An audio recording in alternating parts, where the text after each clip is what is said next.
Hello guys, आप सभी साथियों को एक बार फिर से हमारे यूट्यूब चैनल एजुकेशन मित्र रोहित चैनल में स्वागत है। साथियों, आप लोग कैसे हो? मैं आशा करता हूं कि आप सभी लोग अच्छे होंगे। तो आज की वीडियो में आपसे मैं सीडीपी का एक छोटा सा टेस्ट लूंगा, स्पेशल सीटेड दिसंबर 2024 के लिए। तो इस टेस्ट में जो टोटल क्वेश्चन होंगे वो होंगे 15 और 15 में से आपको 7 सही करके दिखाने होंगे। तो मैं समझूंगा कि आपकी तैयारी ठीक ठाक चल रही है। तो चलिए इस टेस्ट को स्टार्ट करते हैं और देखते हैं आज का पहला क्वेश्चन क्या है। तो पहला क्वेश्चन आपके सामने स्क्रीन पर आ चुका है। एक पेंसिल को पकड़ना कौशल का उदाहरण है, जबकि फुटबॉल को धकेलना किस कौशल का उदाहरण है। यानी एक पेंसिल को पकड़ना किस कौशल का उदाहरण है और फुटबॉल को धकेलना किस कौशल का उदाहरण है। तो आपके सामने 4 ऑप्शन दिया गया है, कौन सा ऑप्शन बिल्कुल करेक्ट हो जाएगा सभी लोग बताने की कोशिश करें। तो साथियों, ये जितने भी क्वेश्चन है सभी प्रीवियस ईयर के क्वेश्चन है, रिपीटेड क्वेश्चन है। इसी तरह के क्वेश्चन आपके एग्जाम में हूबहू देखने को मिलेंगे।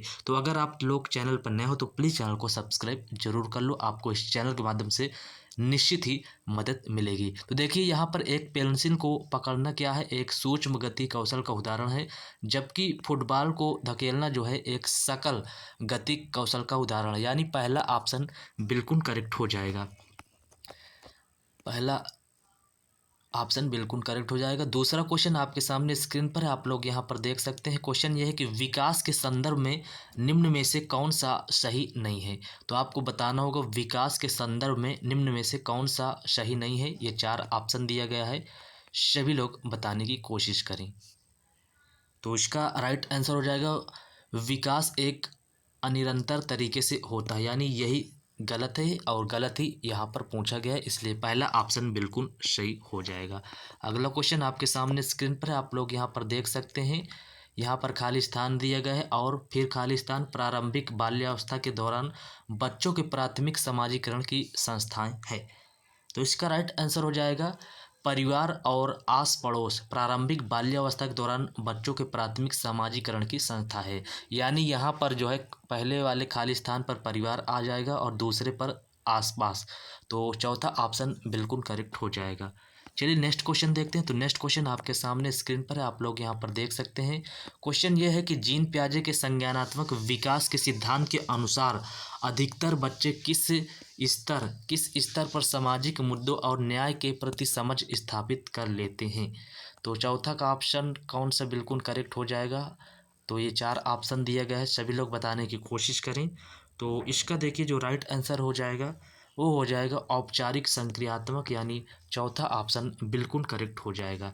नेक्स्ट क्वेश्चन, एक विद्यार्थी निरीक्षण करता है कि क्षण बी से लंबी है तथा क्षण सी से लंबी है। इस निरीक्षण के आधार पर विद्यार्थी यह निष्कर्ष निकालता है कि क्षण ए क्षण सी से लंबी है, परंतु जब यही समस्या उससे मौखिक रूप से पूछी जाती है तो वह सही निष्कर्ष निकाल पाता। पियाजे के सिद्धांत के अनुसार विद्यार्थी संज्ञानात्मक विकास की किस अवस्था में है। तो क्वेश्चन को ध्यान से पढ़िए और सभी लोग बताने की कोशिश करें। तो किस अवस्था में है आपको पियाजे के अनुसार बताना है, सभी लोग बताने की कोशिश करें। तो इसका राइट आंसर हो जाएगा मूर्त संक्रियात्मक अवस्था, यानी पहला ऑप्शन बिल्कुल करेक्ट हो जाएगा। नेक्स्ट क्वेश्चन आपके सामने स्क्रीन पर है, यहाँ पर आप लोग देख सकते हैं क्वेश्चन दिया गया है। तो क्वेश्चन नंबर 6वां है कि निम्न में से किसे लॉरेंस कोहलबर्ग द्वारा वर्णित किया गया है। तो आप सभी लोग बताने की कोशिश करें। तो इसका राइट आंसर हो जाएगा सामाजिक अनुबंध अभिविन्यास। तो साथियों, इन 15 क्वेश्चनों में से आपके जितने भी क्वेश्चन सही होते हैं आपको अपना नाम और रियल स्कोर कमेंट बॉक्स मुझे जरूर बताएं। नेक्स्ट क्वेश्चन आपके सामने स्क्रीन पर है, क्वेश्चन नंबर 7वां है। राजेश तीसरी कक्षा का विद्यार्थी एक समस्या का समाधान खोजने में जूझ रहा था। यह देखकर उसकी अध्यापिका ने उसे कुछ संकेत दिए जिसके आधार पर वह समस्या का समाधान कर पाया। लेव वगोत्सी की शब्दावली में अध्यापिका ने पाठ प्रदान करके राजेश को खाली स्थान दिए गए में पाने में मदद की। तो इसका राइट आंसर हो जाएगा संपस्त विकास का क्षेत्र, यानी 7वां का तीसरा ऑप्शन बिल्कुल करेक्ट हो जाएगा। नेक्स्ट क्वेश्चन आपके सामने स्क्रीन पर है, आप लोग यहाँ पर देख सकते हैं। क्वेश्चन नंबर 8वां है, निम्नलिखित में से किस सिद्धांतकारी ने अधिगम के संदर्भ में सामाजिक संरचनावाद पर जोर दिया? तो क्वेश्चन नंबर 8वां का राइट आंसर क्या हो जाएगा? सभी लोग बताने की कोशिश करें। निम्नलिखित में से किस सिद्धांतकारी ने अधिगम के संदर्भ में सामाजिक संरचनावाद पर जोर दिया? तो इसका राइट आंसर हो जाएगा लेओ वागोत्स्की, यानी तीसरा ऑप्शन बिल्कुल करेक्ट हो जाएगा। चलिए अगला क्वेश्चन देखते हैं। तो अगला क्वेश्चन यहाँ पर है, करके सीखना खोजी अधिगम और सहभागी अधिगम एक खाली स्थान दिया गया है। कक्षा की विशेषता है व्यवहारवादी, प्रगतिशील, अध्यापक केंद्र की निष्क्रिय। तो सभी लोग बताएं भाई इसका राइट आंसर क्या हो जाएगा? तो इसका राइट आंसर हो जाएगा प्रगतिशील, यानी ऑप्शन नंबर 2 बिल्कुल करेक्ट हो जाएगा। चलिए अगला क्वेश्चन देखते हैं। तो क्वेश्चन नंबर 10वां आपके सामने स्क्रीन पर है।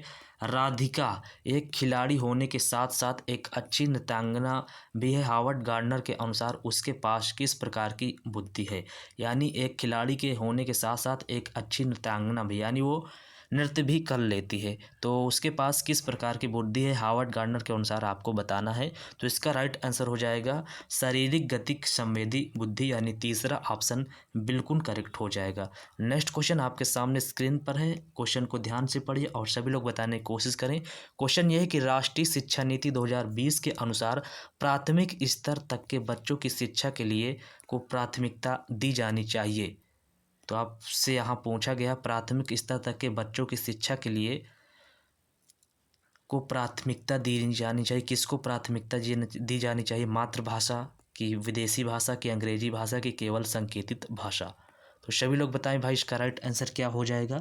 तो इसका राइट आंसर हो जाएगा, आप सभी को पता है कि मातृभाषा को प्राथमिकता देनी चाहिए, यानी पहला ऑप्शन बिल्कुल करेक्ट हो जाएगा। अगला क्वेश्चन आपके सामने स्क्रीन पर है। क्वेश्चन ये है कि निम्नलिखित में से कौन सा कथन लिंग रूढ़िवादिता को दर्शाता है? तो चलिए ऑप्शन को पढ़ते हैं। लड़कियां लड़कों की तरह ही शैक्षिक क्षेत्र में सक्षम हैं। लड़कियां हमेशा अच्छा व्यवहार करने वाली, कोमल और भावुक होती हैं। लड़के और लड़कियां दोनों खेल में अच्छा करने की सक्षमता हैं। लड़कियां लड़कों की ही तरह शिक्षा और परिवार दोनों को संभाल सकती हैं। तो कौन सा ऑप्शन जो है रूढ़िवादिता को दर्शाता है? तो इसका राइट आंसर हो जाएगा, यानी लड़कियां हमेशा अच्छा व्यवहार करने वाली, कोमल और भावुक होती हैं, ऐसा नहीं है। यही ऑप्शन बिल्कुल करेक्ट हो जाएगा। नेक्स्ट क्वेश्चन आपके सामने स्क्रीन पर है। क्वेश्चन नंबर 13 आएगा।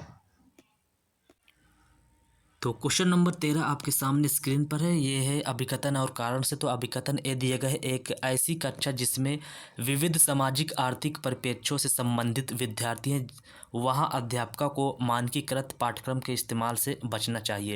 ये तो बिल्कुल सही बात है। और कारण आर क्या दिया गया है? तो कारण आर दिया गया, बच्चे बहुत अच्छे से सीखते हैं जब वे बाह्य रूप से अप्रेरित होते हैं। तो ये भाई गलत दिया गया है, बाह्य रूप नहीं होगा। तो ए सही है लेकिन आर गलत है। तो किस ऑप्शन में है? तो यहाँ पर ए सही है लेकिन आर गलत है। ऑप्शन नंबर 3 बिल्कुल करेक्ट हो जाएगा। नेक्स्ट क्वेश्चन है, शिक्षक द्वारा निम्न में से पूछा गया कौन सा प्रश्न बच्चों में सृजनात्मकता और समस्या समाधान कौशलों को बढ़ावा देता है? प्रदूषण क्या होता है? प्रदूषण किन कारणों से हो सकता है? प्रदूषण कितने प्रकार का होता है? अपने शहर में आप प्रदूषण पर नियंत्रण किस प्रकार कर सकते हैं? तो आपको बताना है शिक्षक द्वारा निम्न में से पूछा गया कौन सा प्रश्न बच्चों में सृजनात्मकता और समस्या समाधान कौशलों को बढ़ावा देता है? तो इसका राइट आंसर हो जाएगा चौथा, यानी अपने शहर में आप प्रदूषण पर नियंत्रण किस प्रकार कर सकते हैं। चौथा ऑप्शन बिल्कुल करेक्ट हो जाएगा। नेक्स्ट क्वेश्चन है, लास्ट क्वेश्चन है इस टेस्ट का। ये क्वेश्चन दिया गया है, मूल्यांकन का मुख्य उद्देश्य क्या होना चाहिए? तो सभी लोग बताएं भाई, ये 4 ऑप्शन दिया गया है, मूल्यांकन का मुख्य उद्देश्य क्या होना चाहिए? आप सभी लोग बताने की कोशिश करें। सभी लोग बताने की कोशिश करें, इसका राइट आंसर क्या हो जाएगा? तो विद्यार्थियों द्वारा अधिगम प्रक्रिया में महसूस की जाने वाली चुनौतियों और उनके सामर्थ्य को समझना, यानी चौथा ऑप्शन बिल्कुल करेक्ट हो जाएगा। तो साथियों ये रहे सीडीपी के टॉप 15 क्वेश्चन। तो इन 15 क्वेश्चनों में आपके कितने क्वेश्चन सही हुए आपको अपना रियल स्कोर कमेंट बॉक्स में मुझे ज़रूर बताना है। और इसी तरह की प्रीवियस ईयर के क्वेश्चन सॉल्व करने के लिए टेस्ट फॉर्मेट में, तो आप लोग चैनल को सब्सक्राइब जरूर कर लें। आप लोग इसी तरह छोटी छोटी टेस्ट देते रहें, इससे आपको ये पता चलेगा कि आपकी तैयारी किस लेवल पर पहुंच चुकी है और जहां कुछ कमियां आ रही हैं उस पर जो है आप लोग सुधार करिए। तो साथियों चलिए मिलते हैं नेक्स्ट वीडियो पर, तब तक के लिए थैंक यू सो मच। इस वीडियो को लाइक एंड अपने अदर फ्रेंडों को शेयर जरूर करें। Thank you so much.